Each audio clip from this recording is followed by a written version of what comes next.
हे dears, स्वागत करता हूं आप सबका एक बार फिर से बिहार बोर्ड के number 1 channel Bihar board study पे। जी हां दोस्तों, यानी आज के क्लास में हम लोग कवर करेंगे इंटरमीडिएट एग्जामिनेशन 2024 यानी 2024 के एग्जाम के लिए 12th ज्योग्राफी का चैप्टर 3 को कवर करेंगे, जिसका नाम क्या है, जनसंख्या संगठन। ठीक है, इसमें हम लोग VVS short and long question को कवर करने जा रहे हैं, यानी लघु उत्तरीय और दीर्घ उत्तरीय प्रश्नों को आज के सेशन में हम लोग कवर करेंगे ज्योग्राफी के चैप्टर 3 का। ठीक है, इससे पहले हम लोग चैप्टर 1 चैप्टर 2 भी इसी तरह हम लोग कवर कर लिखे हैं, साथ में उसका ऑब्जेक्टिव भी जो है आप लोग को यानी सोल्यूशन दे दिए हैं। तो आप लोग नहीं देखे तो चैनल विजिट कीजिए, प्लेलिस्ट बना हुआ है, वहां जाकर के आप लोग देख सकते हैं, या अगर वहां से नहीं देख पाएंगे तो आप हम प्लेलिस्ट में डिस्क्रिप्शन में इसका प्लेलिस्ट का लिंक आपको दे देंगे, वहां से आप इसको अच्छे से देख सकते हैं सभी सब्जेक्ट का। ठीक है, तो चलेगा इस सब्जेक्ट में जो हम लोग आपको इस चैप्टर में इस अध्याय के जितने सारे एनसीईआरटी क्वेश्चन है, सभी एनसीईआरटी क्वेश्चन को हम लोग कवर किए हैं। साथ में इसमें कई अनुभवी शिक्षकों द्वारा मिलकर तैयार किया गया है।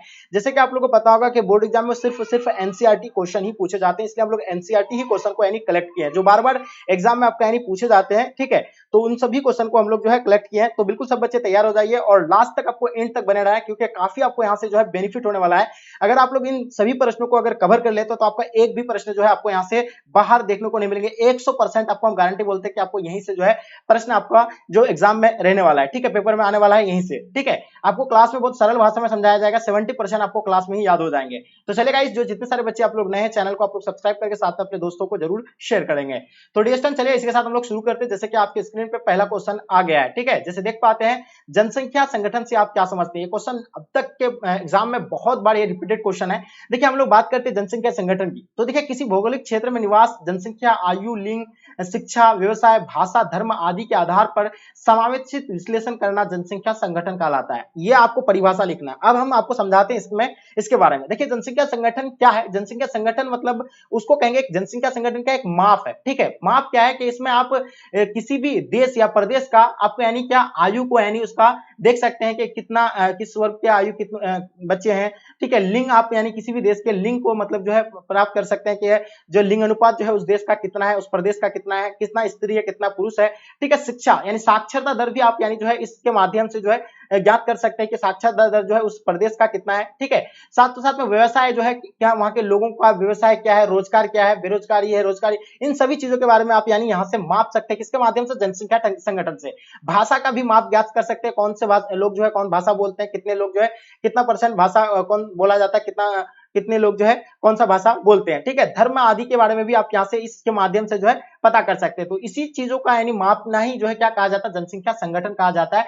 ऑब्वियसली आपको बहुत समझ में आ गया होगा, बहुत आसान भाषा में, लेकिन यहाँ आपको इसका परिभाषा कुछ और है, लेकिन यहाँ आपको हम बहुत आसान से आपको समझाने का प्रयास किए हैं। ठीक है, दूसरा इसमें क्या आता है, जनसंख्या संगठन जनसंख्या की संरचना को दर्शाता है। ठीक है, अर्थात किसी देश में जनसंख्या का आयु वर्ग आपको बता दिया, जनसंख्या का आयु वर्ग। ठीक है, उसके बाद क्या, लिंग, साक्षरता स्तर, स्वास्थ्य तथा व्यवसाय तथा आय स्तर के आधार पर क्या स्थिति है, यानी आय का भी गणना कर सकते हैं कि उस देश में कितने लोग जो है मतलब कितना आय है उस देश का। ठीक है, साथ साथ में उसका व्यवसाय क्या है, कौन प्राथमिक क्षेत्र में, कौन द्वितीय क्षेत्र में, कौन तृतीय क्षेत्र में। तो हम लोग किसके माध्यम से इस चीज ज्ञात कर सकते हैं, ये जनसंख्या संगठन के माध्यम से ही ज्ञात किया जा सकता है। राइट, तो आप ये जो है इसके माध्यम से जो है इसको ज्ञात कर सकते हैं। उसके बाद क्या है कि ये व्यवसाय हो गया आपका। स्वास्थ्य, हाँ, स्वास्थ्य भी आप जो है माप कर सकते हैं कि कौन सा जो है कौन बीमारी से संक्रमित है, क्या है, इन सभी चीजों की जानकारी हम लोग किसके, जनसंख्या संगठन के माध्यम से ही जो है प्राप्त कर सकते हैं। तो आप लोग डियर स्टूडेंट इसको अच्छे से नोट कर लीजिएगा, फिर से एक बार देख लीजिए, बहुत ही इंपॉर्टेंट चीज आप लोग को हम अभी बताएं। ठीक है, चलिए दूसरा क्वेश्चन देखेंगे, आयु संरचना क्या है। देखिए, आयु संरचना का क्या महत्व है, बहुत ही इंपॉर्टेंट क्वेश्चन है।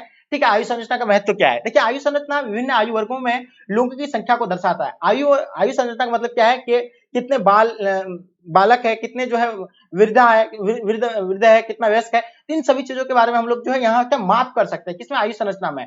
इससे जो है किसी देश या प्रदेश की आश्रित जनसंख्या या श्रमिक रोजगार की स्थिति का पता चलता है। इससे जो हम लोग किसी आयु संरचना के माध्यम से जो है हम लोग रोजगार का स्थिति पता कर सकते हैं, साथ साथ में आश्रित जनसंख्या का भी पता कर सकते हैं कि कितने परसेंट लोग जो है आश्रित रहते हैं, कौन उसको जो है किस पर आश्रित रहते हैं, कितना लोग जो है रोजगार है, इन सभी चीजों के बारे में हम लोग आयु संरचना के माध्यम से पता कर सकते हैं। इसकी सहायता से भविष्य की जनसंख्या वृद्धि का भी अनुमान लगाया जाता है। इसकी सहायता से हम लोग क्या, जनसंख्या वृद्धि का भी अनुमान लगाया जा सकता है। ठीक है, लगा सकते हैं किसके माध्यम से, आयु संरचना के माध्यम से। तो ये आयु संरचना का महत्व है, ये बहुत ही इसका महत्व है, क्योंकि ये आयु संरचना अगर नहीं होता तो हम लोग पता नहीं कर पाते कि कौन सा देश में कितना जनसंख्या वृद्धि हो रहा है, कितना कौन रोजगार में, कौन सा आयु के वर्ग के बच्चे जो है कौन सा रोजगार करते हैं, वृद्ध लोग जो है कौन सा मतलब व्यवसाय करते हैं। ठीक है, वयस्क जो है कौन सा ये करते हैं, ठीक है। तो इन सभी चीजों के बारे में हम लोग को जो है आयु संख्या के माध्यम से जो है पता चल जाता है, ठीक है। तो ये सबसे ज्यादा जो है आयु वर्गों को जो है व्यक्त किया जाता है इसके माध्यम से। चलिए आगे देखिएगा, आयु संख्या के अध्ययन करने का मुख्य उद्देश्य किसी क्षेत्र की जनसंख्या के विभिन्न आयु वर्ग के, विशेषकर बाल वर्ग,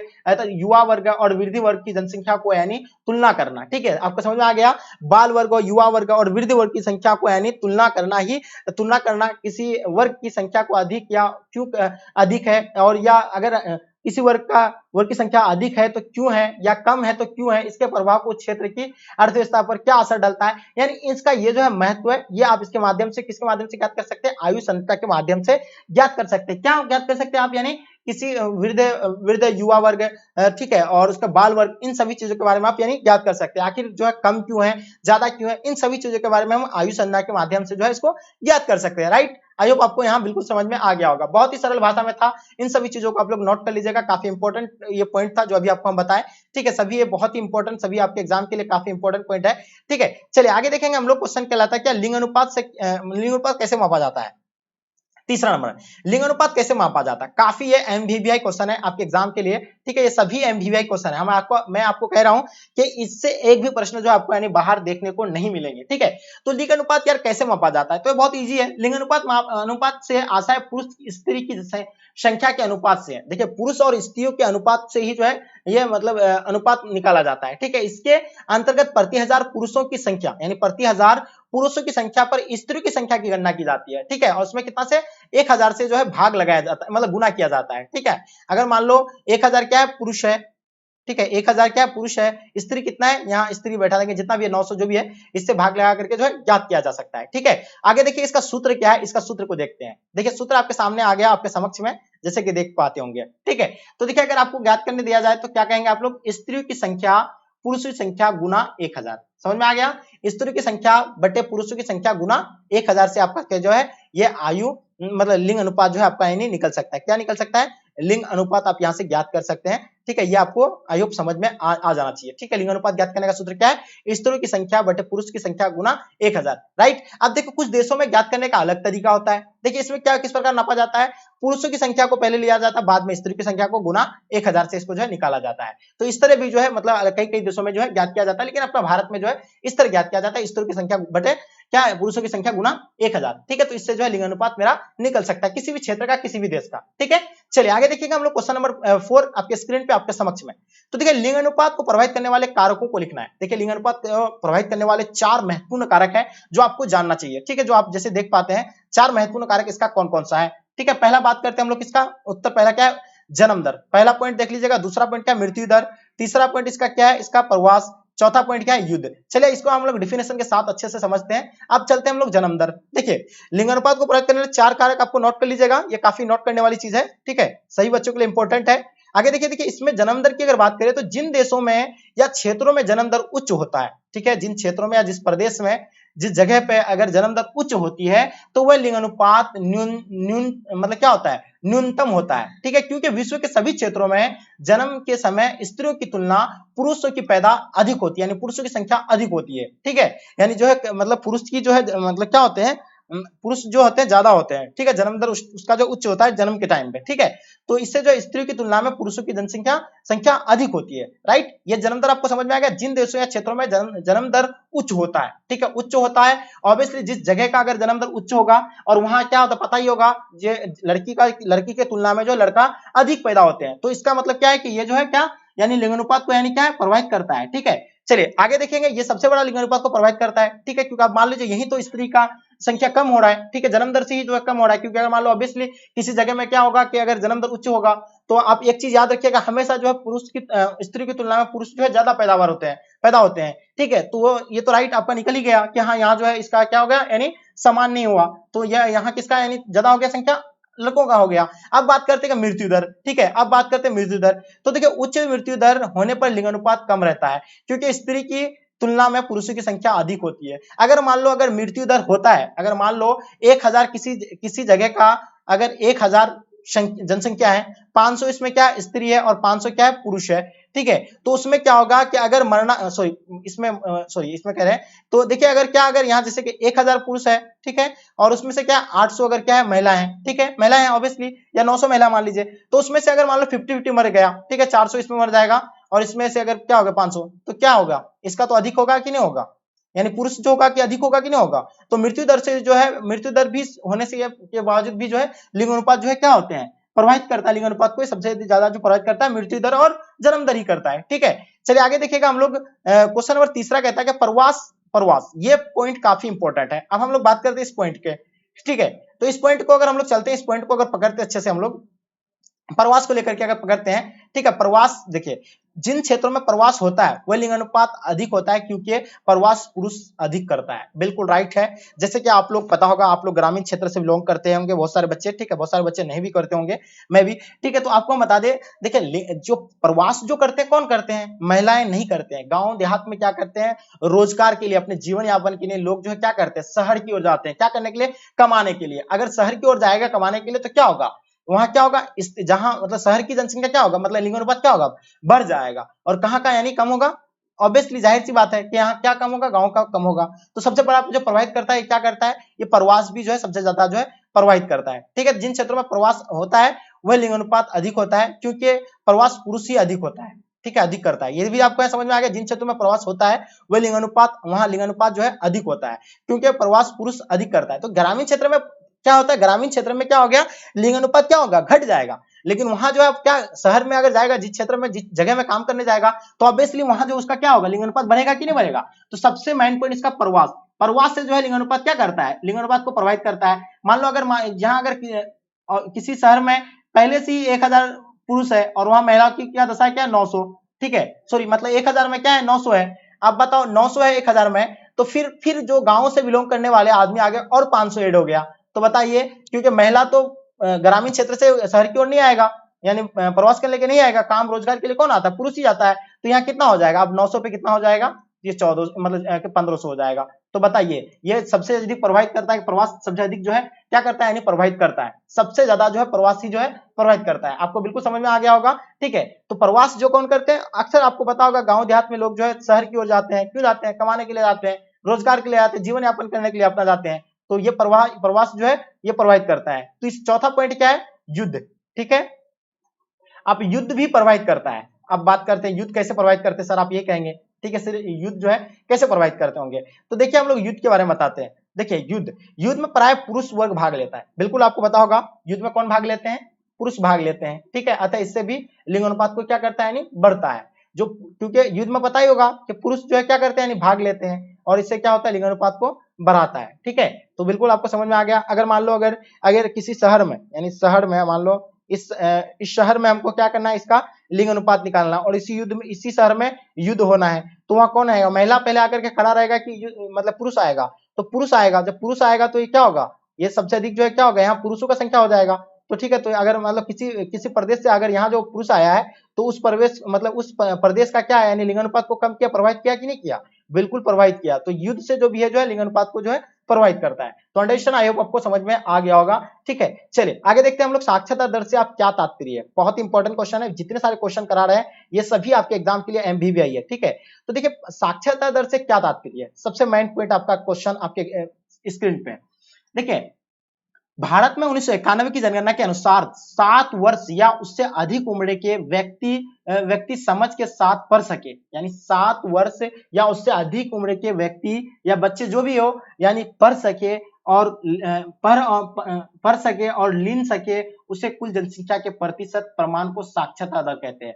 उसे मतलब उसे कुल जनसंख्या के प्रतिशत का यानी प्रमाण का यानी क्या कहते हैं, प्रमाण को साक्षरता दर कहते हैं। यानी उससे भी जो है साक्षरता दर निकाला जाएगा, किससे, 1991 के अनुसार 7 वर्ष से अधिक के वो बच्चे जिसको पढ़ने आया और उसको पढ़ने के क्या हो, यानी समझ के साथ साथ यानी पढ़ना जानता हो, ठीक है। तो वो जो है क्या, यानी साक्षरता दर के अंतर काउंट किया जाएगा, ठीक है। तो बिल्कुल आपको समझ में आ गया, ठीक है। तो साक्षरता दर का काउंट कैसे होता है, 7 वर्ष से अधिक के बच्चे जिसको पढ़ने का और समझने का उसका क्षमता हो, ठीक है। तो उससे जो है क्या, यानी साक्षरता दर जो है निकाला जाता है, ठीक है। तो ये बिल्कुल आपको समझ में आ गया।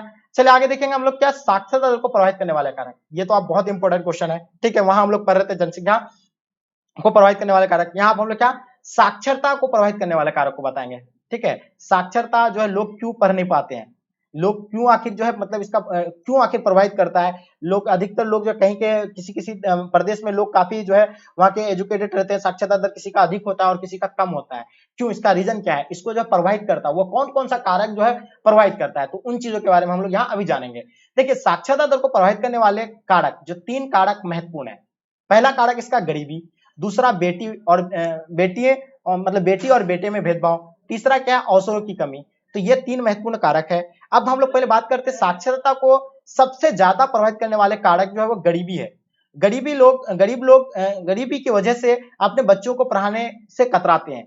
आप देखिएगा गांव देहात में या आप बहुत जगह गांव देहात में, शहर में के भी बच्चों को देखे होंगे, अगर जिसका स्थिति खराब होता है, जिसका आर्थिक स्थिति खराब होता है, तो बच्चों को नहीं पढ़ा पाते, अच्छे स्कूल में, अच्छे कॉन्वेंट में नहीं दे पाते हैं। ठीक है, अच्छे कोचिंग क्लासेस उसको प्रोवाइड नहीं कर पाते, जिससे जो है वो बच्चे पढ़ नहीं पाता है। तो सबसे ज्यादा जो है क्या करता है, यानी गरीबी, यानी आर्थिक स्थिति अगर खराब होगा तो वो बच्चे जो है वो बच्चे को सबसे मतलब यहाँ जो है प्रभावित करता है किसको, यानी साक्षरता को प्रभावित करता है, यानी गरीबी जो है प्रभावित करता है। ठीक है, चलिए अब दूसरा कारण क्या है, अब बताइए। गांव देहात में तो आप लोगों को पता होगा कि वहां क्या होता है कि मतलब सुविधा नहीं होता है, गरीबी रहने की वजह से अगर वहां अगर सुविधा नहीं रहता तो और लोग जो है क्या कहेंगे, रोजगार की ओर, रोजगार की तलाश में रहता है। ठीक है, चलिए आगे देखिएगा हम लोग क्या तीसरा पॉइंट क्या है, बेटी और बेटे में भेदभाव करता है। ठीक है, आप लोगों को पता होगा बेटी और बेटे के भेदभाव सोचते हैं कि बेटे को पढ़ा लिया जाए और बेटी को ना पढ़ाया जाए, और ये जो है आपको यानी बेटे को पढ़ाने पर यानी अधिक बल देता है, ये सबसे अधिक भेदभाव है, और बेटी को जो है पढ़ाने पर नहीं दिया जाता है, इसलिए क्योंकि बेटे को पढ़ाएंगे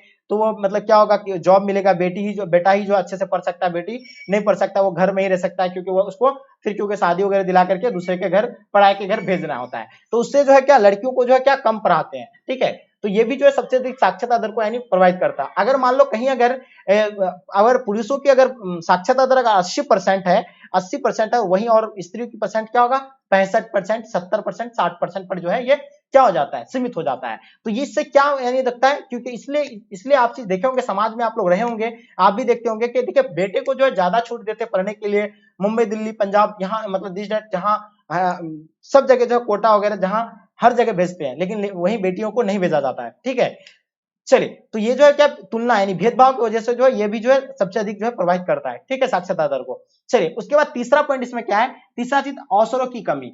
जात मतलब दूर स्थित ग्रामीण इलाकों में अवसरों की कमी की वजह से लोग पढ़ाई ऐसे कतराते हैं। मान लो अगर कोई आप देखिएगा ग्रामीण क्षेत्र में जहां ऐसे ऐसे अभी भी जगह है, अपना बिहार के ही ऐसे ऐसे जगह है जहां स्कूल नहीं है। ठीक है, जहां स्कूल नहीं है, जहां अभी बच्चों को मतलब जाने के लिए सुविधा नहीं है। ठीक है, तो वहां के बच्चे जो है क्या करते हैं, पढ़ने से क्या वो जो ये पढ़ नहीं पाते हैं। ठीक है, तो ये जो है क्या वंचित रह जाते हैं, पढ़ने से वंचित रह जाते हैं वैसे बच्चे, ऐसे इलाके के बच्चे, तो वो जो सुविधा नहीं होने के कारण जो है बच्चे पढ़ नहीं पाते हैं। तो ये सबसे अधिक जो है क्या करता है, प्रभावित करता है। ठीक है, किसको, साक्षरता को। तो ये भी आपको बिल्कुल आई होप समझ में आ गया होगा। अब हम लोग देखते हैं कि 7वां नंबर क्वेश्चन, आयु संरचना की किन्हीं 3 विशेषताओं तथा प्रभावित करने वाले कारकों को लिखिए। देखिए आयु संरचना की किन्हीं 3 विशेषता और प्रभावित करने वाले कारक। तो चलिए हम लोग पहले आयु संरचना को समझते हैं। देखिए आयु संरचना का अर्थ जो होता है किसी जनसंख्या की आयु संरचना, तात्पर्य विभिन्न आयु वर्गों में स्त्री और पुरुषों की संख्या का ज्ञान। ठीक है, इसमें हम लोग स्त्री और पुरुषों की संख्या का ज्ञान से होता है, किससे, यानी आयु संरचना मतलब स्त्री और पुरुषों की संख्या में हम लोग देख सकते हैं कि कितना स्त्री है कितना पुरुष है, इसमें हम लोग तुलना कर सकते हैं एक दूसरे के क्या मतलब तुलना कर सकते हैं। ठीक है, यही जो है क्या आयु संरचना है। ठीक है, अब बात करते हैं आयु संरचना को प्रभावित करने वाला 3 महत्वपूर्ण कारक। देखिए आयु संरचना को प्रभावित करने वाले 3 कारक कौन कौन सा है। पहला कारक क्या है, जन्म दर, दूसरा कारक मृत्यु दर, तीसरा कारक क्या, प्रवास। तो ये 3 महत्वपूर्ण कारक है। ये आपको हमसे पहले क्या बताया, इसका प्रभावित करने वाले कारक बता दिए। अब हम लोग किन्हीं 3 विशेषता बताएंगे आपको। ठीक है, प्रभावित करने वाले कारक याद रखिएगा, जन्म दर, मृत्यु दर एंड प्रवास। अब बात करते हैं आयु वर्ग और उनकी विशेषता। ठीक है, आयु वर्ग वो उनकी विशेषता। ठीक है, तो सामान्यतः किसी देश की जनसंख्या को 3 बड़े आयु वर्गों में रखा जाता है। ठीक है, पहला वर्ग इसका क्या है, बाल तथा तरुण आयु वर्ग। ठीक है, बाल तथा तरुण आयु वर्ग। इस आयु वर्ग में 15 से कम आयु वर्ग के बच्चों को सम्मिलित किया जाता है। बाल तथा तरुण आयु वर्ग में किसको, 15 वर्ष से कम आयु वाले बच्चों को सम्मिलित किया जाता है, जिसे युवा जनसंख्या के उच्च अनुपात का अर्थ है कि प्रदेश में जन्म दर उच्च। ठीक है। और ये देखिए विशेषता क्या होता है कि आर्थिक रूप से मतलब क्या होता है, अनुतापक होने के कारण यह आयु वर्ग जो है, आयु वर्ग अपने परिवार पर आश्रित रहता है। ये आयु वर्ग होता है, बाल तथा तरुण आयु वर्ग जो होता है, ये किस पर आश्रित रहता है, अपने परिवार पर डिपेंड रहता है। ठीक है, ये आयु वर्ग के बच्चे क्या करते हैं, ये मतलब क्या करते हैं, ये अपने परिवार फैमिली पर जो है डिपेंड रहते हैं। ठीक है, तो आयु वर्ग की विशेषता आपको बता दिया हम, पहला पॉइंट। दूसरा पॉइंट इसका क्या है, प्रौढ़ आयु वर्ग है। क्या है, प्रौढ़ आयु वर्ग। इसमें क्या होगा, 15 से 59 आयु वर्ग के बीच की जनसंख्या का बड़ा आकार एक विशाल कार्यशील जनसंख्या को इंगित करता है। ठीक है, तो ये प्रौढ़ आयु वर्ग जो है क्या करता है, देश के आर्थिक स्थिति को, जीडीपी को बढ़ाने में किसका कार्य होता है, ये प्रौढ़ आयु वर्ग का जो है सबसे अधिक हाथ होता है। देशों को उन्नति की ओर लेके जाने का हाथ जो किसका होता है, प्रौढ़ आयु वर्ग का होता है, जो 15 से 59 आयु वर्ग के जनसंख्या के अंतर्गत आता है। विशेषता क्या है कि यह आयु वर्ग आर्थिक दृष्टि से, आपको बता दिया हम, से सर्वाधिक उत्पादक करते हैं। सबसे अधिक क्या गया, प्रजननशील तथा जनांकी दृष्टि से सर्वाधिक गतिशील होता है। यही वर्ग बाल आयु वर्ग की जनसंख्या को भरण पोषण कराता है। जो पता है ना पहले आपको, बाल भरण जो मतलब बाल आयु वर्ग, बाल तथा तरुण आयु वर्ग, तो वो जो किस पर आश्रित रहते हैं, ये प्रौढ़ आयु वर्ग पर जो ही आश्रित रहते हैं। कौन, बाल तथा तरुण आयु वर्ग के बच्चे जो किस पर यानी आश्रित रहते हैं, प्रौढ़ आयु वर्ग में जो है आश्रित रहते हैं। यही जो है क्या भरण पोषण करते हैं उसका। ठीक है, और ये तथा वृद्धों की देखभाल व सेवा करता है। ये जो है वृद्धों यानी बूढ़ों की, बूढ़ा बूढ़ियों की जो है देखभाल भी जो है यही करते हैं, यही प्रौढ़ आयु वर्ग के लोग जो करते हैं। ठीक है, चलिए अब हम लोग बात करते हैं, तीसरा पॉइंट क्या है, वृद्ध आयु वर्ग। इस आयु वर्ग में 60 से अधिक आयु वाले लोगों को शामिल किया जाता है। वृद्ध आयु वर्ग में किससे, 60 से अधिक लोगों मतलब अधिक आयु वाले लोगों को जो है शामिल किया जाता है। ठीक है, वो आपको पहला देखिए, बाल तथा तरुण आयु वर्ग में कितना, यानी 15 से कम, 15 साल से क्या होगा, 15 साल से कम, और उसमें क्या होगा 15 से 59 वर्ष, याद रखिएगा जो है इसको लिया जाता है। ठीक है, सम्मिलित किया जाता है। चलिए आगे देखेंगे, विशेषता क्या, इस आयु वर्ग की जनसंख्या अधिक होने पर वृद्धों की देखभाल व उनकी स्वास्थ्य संबंधित सेवाओं पर अधिक खर्च की आवश्यकता होती है। अगर मान लो वृद्ध आयु वर्ग की जनसंख्या अधिक होगा तो इसमें जो है खर्च ज्यादा आएगा, क्योंकि ऑब्वियसली आपको पता होगा कि 60 क्रॉस करने के बाद जो है क्या कर जाते हैं, वो बीमार पड़ जाते हैं, उसका देखभाल ख्याल रखना पड़ता है। ठीक है, क्योंकि कमजोर हो जाता है तो ऑब्वियसली वो जो है तबियत उसका खराब होना है, तो उसमें जो है क्या होगा, हम लोग को जो है उस पर खर्च आएगा। ठीक है, उसमें ज्यादा देखभाल करना पड़ेगा स्वास्थ्य के मामले में। ठीक है, तो अधिक खर्चा की आवश्यकता होती है। तो ये वृद्ध आयु वर्ग जो है, आपको ये 3 पॉइंट बताया आपको, जो काफी इंपॉर्टेंट था। पहला पॉइंट इसका बताए थे बाल तथा तरुण आयु वर्ग, दूसरा प्रौढ़ आयु वर्ग, तथा तीसरा क्या था, वृद्ध आयु वर्ग। ठीक है, तो ये आपको समझ में आ गया आयु संख्या को प्रभावित करने वाला कारक। ये सबसे आपका एमवीवीआई क्वेश्चन है, ये दीर्घ उत्तर प्रश्न है जो आपके लिए काफी इंपॉर्टेंट है, एमवीवीआई क्वेश्चन है। ठीक है, नोट कर लीजिएगा। चलिए आगे देखेंगे हम लोग क्वेश्चन नंबर 8 आपके स्क्रीन पे आपके समक्ष में। ठीक है, अब हम लोग बात करते हैं लिंग पिरामिड क्या है, जनसंख्या पिरामिड से बनने वाली आकृतियां बताइए। ठीक है, काफी इंपॉर्टेंट क्वेश्चन है डियर स्टूडेंट। तो देखिए इसमें आगे देखिएगा हम लोग, आयु मतलब देखो इसमें क्या होता है, आयु लिंग पिरामिड जनसंख्या की आयु लिंग संरचना को अभिप्राय विभिन्न आयु वर्ग की स्त्री और पुरुषों की संख्या से है। देखिए लिंग पिरामिड का मतलब आपको देख के पता ही चलेगा कि इसमें क्या होगा कि पुरुष और स्त्रियों की जनसंख्या की एक दूसरे का तुलना करेंगे हम लोग। ठीक है, इस लिंग पिरामिड में। ठीक है, तो चलिए हम लोग आगे देखते हैं। इसमें क्या होगा कि देखिए जनसंख्या पिरामिड का प्रयोग जनसंख्या की आयु लिंग संरचना को दर्शाने के लिए किया जाता है, चाहे पुरुषों का किया जाए, महिलाओं का, बच्चों का, बूढ़ों का, इसमें सब चीजों का जो हम लोग यानी अनुमान लगा सकते हैं इसके माध्यम से, आयु लिंग पिरामिड के माध्यम से।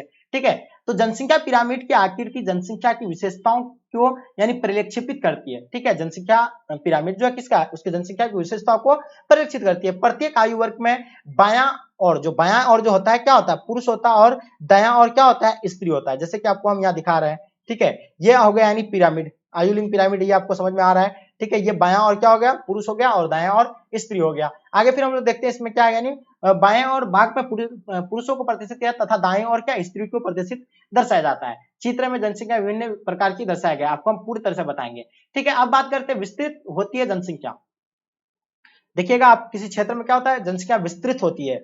तो देखिए अल्प विकसित देशों में आयु लिंग पिरामिड का आधार चौड़ा होता है। जो अल्प विकसित देश होता है, ठीक है, उसका आधार क्या होता है, चौड़ा होता है। ये जैसे कि देख पा रहे हैं आप लोग, इसका आधार क्या है, चौड़ा है। ठीक है, यानी पुरुषों का भी चौड़ा है और स्त्रियों का भी चौड़ा है, यानी बराबर में है। ठीक है, आगे देखते हैं हम लोग, फिर आगे इसमें क्या है, क्या चौड़ा होता है, शीर्ष तेजी से पतला होता जाता है। देखिए आप देखिएगा यहाँ आगे देखेंगे, ये शीर्ष से धीरे धीरे जाकर के पतला होता गया है। ठीक है, ये धीरे धीरे जाकर के क्या होता गया, यानी ये पतला होता गया है। ठीक है, तो ये देखिए आप यहाँ आगे देखिएगा, इन देशों में उच्च जन्म दर के कारण निम्न आयु वर्ग में विशाल जनसंख्या पाई जाती है। ठीक है। ये जो है जन्म दर क्या होता है, उन देशों में जन्म दर जो होता है जिसमें ये अल्प विकसित होता है, विकसित देश नहीं होता है, अविकसित देशों के अंतर्गत आता है। तो उन देशों में जो होता है क्या होता है कि जन्म दर उच्च होने के कारण उसका जनसंख्या मतलब निम्न आयु वर्ग में विशाल जनसंख्या उसका होता है। जो निम्न आयु वर्ग में जो जनसंख्या क्या होता है बहुत अधिक पाया जाता है। इसका आधार देख पा रहे हैं, ये जनसंख्या काफी है और ये धीरे धीरे धीरे धीरे धीरे धीरे फिर ये कम होता जाता है। इसका रीजन भी बताएंगे कि क्यों कम होता है। ठीक है, तो देखिए जबकि वृद्धि की मतलब क्या विशाल जनसंख्या पाई जाती है, जबकि ये मतलब वृद्धों की संख्या उत्तराधिकार में घटती जाती है। ठीक है, और धीरे धीरे ये जा करके जो है घट जाता है। इसलिए घट होने का रीजन क्या है कि मेडिकल वगैरह स्वास्थ्य संबंधित जो है वहां क्या होगा, दशा ठीक नहीं होगा। ठीक है, सुविधा जो है नहीं होगा, जिसके रीजन से जो है लोग जो है क्या करते हैं, मृत्यु अधिक होता होगा। ठीक है, तो इसलिए जो है उसका पिरामिड क्या होता है, शीर्ष पे जाकर के पतला हो जाता है। चित्र नाइजीरिया के आयु लिंग पिरामिड को दर्शाता है। ठीक है, नाइजीरिया का ये लिंग पिरामिड किसका दर्शाता है, नाइजीरिया का, नाइजीरिया और किसका, बांग्लादेश का। तो ठीक है, पिरामिड को अल्प विकसित देशों में प्रतिरूप तथा यदि हम बांग्लादेश और मेक्सिको के लिए पिरामिड की संरचना करें तो वे भी ऐसी ही नजर आएंगे। बांग्लादेश और मेक्सिको का भी करेंगे तो ऐसा ही नजर आएगा। नाइजीरिया का लिंग आयु पिरामिड ये को दर्शाया गया है, अब जैसे कि देख पाते हैं। ठीक है, तो ये जो है कहाँ का है, ये नाइजीरिया का है। ठीक है, चलिए 2009 से 2010 का है। चलिए आगे देखेंगे हम लोग क्या स्थिर जनसंख्या क्या है, बहुत ही इंपॉर्टेंट है क्वेश्चन। ठीक है, स्थिर जनसंख्या के बारे में बताएंगे। देखिए स्थिर जनसंख्या को प्रदर्शित करने वाले आयु लिंग पिरामिड घंटी के आकार का होता है। किसके आकार का होता है, घंटी के आकार का होता है, जो शीर्ष की ओर सुंडाकार होता है। शीर्ष की ओर क्या होता है, सुंडाकार हो जाता है और जन्म दर और मृत्यु दर लंबे समय तक लगभग समान रहता है। यहाँ क्या होता है, स्थिर जनसंख्या में जो है लंबे समय तक क्या होता है, मृत्यु दर भी समान होता है और जन्म दर भी जो है समान होता रहता है। जिसके रीजन से क्या होगा, वहां का जनसंख्या क्या बराबर हमेशा रहता है, जिसके परिणाम स्वरूप जनसंख्या स्थिर होता है। पता है ना आपको कि समान रहता है, स्थिर हो जाती है। और चित्र में ऑस्ट्रेलिया और आयु लिंग पिरामिड को दिखाया गया है। ये देखिए ऑस्ट्रेलिया का लिंग आयु पिरामिड देख पा रहा है कि ये जो हमेशा क्या रहा है, स्थिर रहा है। जैसे कि यहाँ बढ़ा है तो इधर भी बढ़ा है, इधर भी घटा है, तो मतलब इस तरह जो है स्थिर रहने का क्या रीजन है यहाँ, यानी हर तरह की यहाँ सुविधाएं हैं। ठीक है, तो ये जो होगा क्या होगा यहाँ, यानी पिरामिड घंटी के आकार का होता है। ये जैसे कि घंटी के आकार का है, क्या है यानी ये घंटी के आकार का है। उसके बाद जैसे कि आगे देखिएगा आकार का होता है जो शीर्ष की ओर सुंडाकार होता है, जो शीर्ष की ओर सुंडाकार होता हो जाता है और जन्म दर और मृत्यु दर लंबे समय तक लगभग समान रहता है। ठीक है, जिसके परिणाम स्वरूप जनसंख्या स्थिर हो जाती है और चित्र में ऑस्ट्रेलिया का आयु लिंग पिरामिड को दर्शाया गया है। ठीक है, तो ये लंबे समय तक जो है क्या होता है, नहीं स्थिर रहता है। और ये किस प्रकार का दिखता है, घंटी नुमा आकार का दिखता है। किस नुमा दिखता है, घंटी नुमा आकार का दिखेंगे। याद रखिएगा, नोट कर लीजिएगा, काफी महत्वपूर्ण पॉइंट है। आज हासमान जनसंख्या यानी जो माइनस में जाता है, कैसे जाता है जनसंख्या, देखिए हासमान जनसंख्या के पिरामिड का आधार कैसा होता है, यानी जब माइनस में जाता है जनसंख्या तो उसका पिरामिड का आकार कैसा होता है। बात करते हैं हम लोग हासमान जनसंख्या के पिरामिड का आधार संकीर्ण और शीर्ष सुंडाकार होता है। संकीर्ण यानी पतला होता है और शीर्ष जो है सुंडाकार होता है। यह निम्न, ये क्या होगा, यानी निम्न जन्म दर और मृत्यु दर को दर्शाता है। निम्न जन्म दर और मृत्यु दर को दर्शाता है। इन देशों में जनसंख्या वृद्धि शून्य अथवा ऋणात्मक होती है। क्या होती है, इन जनसंख्या वृद्धि जो होता है क्या होता है, शून्य होता है तथा ऋणात्मक हो जाता है। चित्र में जापान का आयु पिरामिड देख पा रहे हैं, ये जापान का लिंग आयु पिरामिड आपको दिखाते हैं। देखिए आप देखिएगा यहाँ कि जन्म के टाइम पे यानी बहुत कम, फिर धीरे धीरे धीरे धीरे धीरे धीरे ये बढ़ा है, ये बढ़ते बढ़ते बढ़ते बढ़ते फिर जाकर के धीरे धीरे धीरे धीरे ये घटते आ जाता है। तो इससे क्या होता है, ये माइनस में जाता है। ये किसका है, जापान का लिंग आयु पिरामिड है। तो आपको समझ में आ गया, पिरामिड का आकार शीर्ष पर क्या मतलब संकीर्ण और शीर्ष पर सुंडाकार होता है। पिरामिड का आधार जो होता है पतला होता है, संकीर्ण यानी जैसे कि आपको दिख पा रहा होगा, ये पतला आपको दिख रहा होगा। ठीक है, और शीर्ष पे जाकर के सुंडाकार होता है। ठीक है, और ये सुंडाकार होता है और ये निम्न जन्म दर और मृत्यु दर को दर्शाता है। ये क्या करता है, जन्म दर भी निम्न होता है और मृत्यु दर भी जो है निम्न होता है। इन देशों में जनसंख्या वृद्धि शून्य अथवा ऋणात्मक हो जाता है। ठीक है, तो आपको समझ में बिल्कुल आ गया। कहाँ के बारे में बताए थे, जापान के बारे में बता रहे थे आपको। ठीक है, चलिए काफी एमबीबीआई क्वेश्चन है ये, जब अभी आपको नोट करवा लीजिए, नोट कर लीजिएगा। चलिए आगे देखिएगा, हम देखेंगे विस्तीर्ण जनसंख्या से आप क्या समझते हैं। ठीक है, अभी आपको हम बताए स्थिर जनसंख्या के बारे में, वही क्वेश्चन यहाँ आपको पूछा गया है क्योंकि आपके 2017 के एग्जाम में पूछे गए हैं। ठीक है, काफी इंपॉर्टेंट एमबीबीआई क्वेश्चन है आपके एग्जाम के लिए। तो ये आपको बता दें कब पूछा गया है, स्थिर जनसंख्या के बारे में आपको बता दें, ये 2022 को पूछा है। आप देख लीजिएगा क्वेश्चन बैंक को जाकर के, 2022 का क्वेश्चन बैंक में ये आपको देखेंगे, 2022 में क्वेश्चन आया हुआ है। स्थिर जनसंख्या से आप क्या समझते हैं। देखिए स्थिर जनसंख्या वह है जिसमें महत्वपूर्ण जन्म दर होता है। महत्वपूर्ण क्या होता है, इसमें जन्म दर जो है काफी महत्वपूर्ण होता है और अत्यधिक नहीं होता है। यानी जो है जन्म दर इसमें, और क्योंकि जन्म दर इसमें जन्म क्या होता है, अधिक नहीं होता है, और साथ में बेहतर चिकित्सा सुविधा होती है, जिसके कारण क्या होता है, मृत्यु दर भी जो है कम होता है। ठीक है, क्या होता है, जन्म दर भी कम होता है, मतलब जन्म दर भी जो है क्या होता है, यानी जन्म दर भी जो अधिक होता है और अधिक नहीं होता है, और जो सुविधा चिकित्सा सुविधा होने के कारण मृत्यु दर भी जो है अधिक नहीं होता है। तो ये समान होता है और ये बेहतर पर्यावरण स्थिति प्रदान करता है, यानी बेहतर पर्यावरण हर तरह की सुख सुविधाएं जो है प्रदान करता है, ठीक है, करके मृत्यु दर को भी नियंत्रण किया जाता है, मृत्यु दर को भी नियंत्रण किया जाता है और इस प्रकार जनसंख्या का नियंत्रण वृद्धि दर स्थिर वृद्धि को दर्शाता है। तो अगर मान लो अगर जन्म दर और मृत्यु दर दोनों अगर समान ही रहेगा तो यह स्थिर नहीं होगा तो क्या होगा, ऑब्वियसली स्थिर होगा। तो बिल्कुल आई होप आपको डेफिनेटली यहाँ आपको समझ में आ जाना चाहिए, काफी इंपॉर्टेंट क्वेश्चन है और बिल्कुल आप लोग प्लीज अपने दोस्तों को जरूर शेयर करेंगे क्योंकि मैं आपके लिए इतना मेहनत कर रहा हूँ, तो ये आपकी रिस्पॉन्सिबिलिटी, आपको ज्यादा से ज्यादा अपने फ्रेंड्स के ग्रुप वगैरह में शेयर करना चाहिए। अब बात करते हैं ग्रामीण एवं नगरीय जनसंख्या में अंतर बताइए। चलिए ये एमबीबीआई क्वेश्चन आपके एग्जाम के लिए, ठीक है। तो देखिए इसमें क्या होगा, ग्रामीण बस्ती, ये तो आप सब जानते हैं कि ग्रामीण जनसंख्या और नगरीय में तो सब बच्चे पता होगा। देखिए ग्रामीण बस्ती छोटी होती है बिल्कुल, नगरीय बस्ती क्या होता है, आकार का बड़ा होता है। पर ग्रामीण बस्ती का प्रकीर्णन क्या होता है, एकांकी होता है, यानी दूर दूर घर जो बच्चे होते हैं ग्रामीण में क्या होता है कि दूर दूर घर बसा होता है, ठीक है, घर दूर दूर बसा होता है। वहीं क्या होता है नगरीय में क्या होता है, जनसंख्या अधिक होती है, क्या होती है, जनसंख्या अधिक होती है और ये सघन होता है, यानी सटा सटा हुआ जो है घर होता है, ठीक है। तो ये जो होगा आपको बिल्कुल पता होगा, ठीक है। और सबसे दूर दूर क्या होता है, गांव देहात में क्या होगा, सबसे दूर दूर स्थित घर होगा। तो बिल्कुल आपको नगर और ग्रामीण में आपको समझ में आ गया। अब दूसरा पॉइंट इसमें क्या है, इनके निवासों का व्यवसाय कृषि, पशुचारण, आखेट, खनन आदि होता है। तो इसमें प्राथमिक क्षेत्र में जो लोग जो है संलग्न रहते हैं, जैसे कृषि, पशुचारण, आखेट, खनन, इन चीजों में जो लोग जो है क्या आश्रित रहते हैं, ठीक है। और नगर वासियों की व्यवसाय क्या होगा, उद्योग, परिवहन, व्यापार, वो उच्च सेवाएं होती है। ये तीसरा वर्ग में जो है, ये तीसरा प्राथमिक तीसरा इसमें जो है मतलब ये संलग्न रहते हैं, ठीक है, तीसरा वर्ग में।